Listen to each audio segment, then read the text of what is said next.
ایک نوجوان کا رشتہ ہوا، وہ رشتہ ہو گیا، رشتے کے کچھ دن بعد جب وہ دولہا بنانا تو دولہا بننے کے بعد جب وہ سسرال پہنچا تو اس کے چہرے پہ داڑھی تھی۔ سسرال والوں نے لاسٹ بات کہہ دی کہ جب ہمیں یہ لڑکا پسند نہیں ہے۔ کہا کیوں؟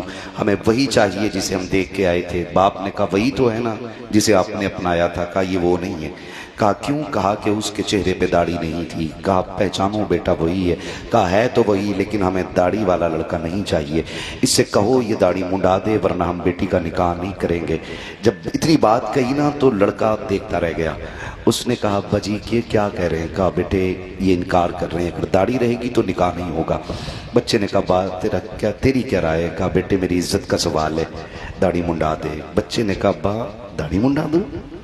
داڑھی منڈا دوں؟ ابا یہ نہیں ہوگا۔ ابا نے کہا بیٹے پھر رکھ لینا، آج تو منڈا دینا، نکاح ہو جائے گا پھر کون روک لے گا، رکھ لینا داڑھی۔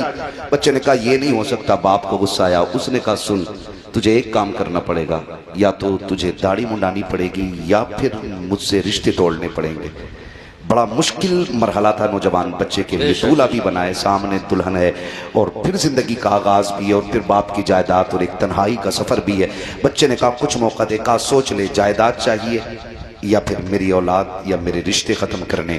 بچے نے کچھ دیر نوجوان نے سوچا، پھر اس کے بعد صحرا اتارا، کچڑے کے ڈھیر میں پھینکا اور کہنے لگا ابا جا تیری سلطنت تجھے مبارک ہو، مدینے والے کی سنت مجھے مبارک ہو۔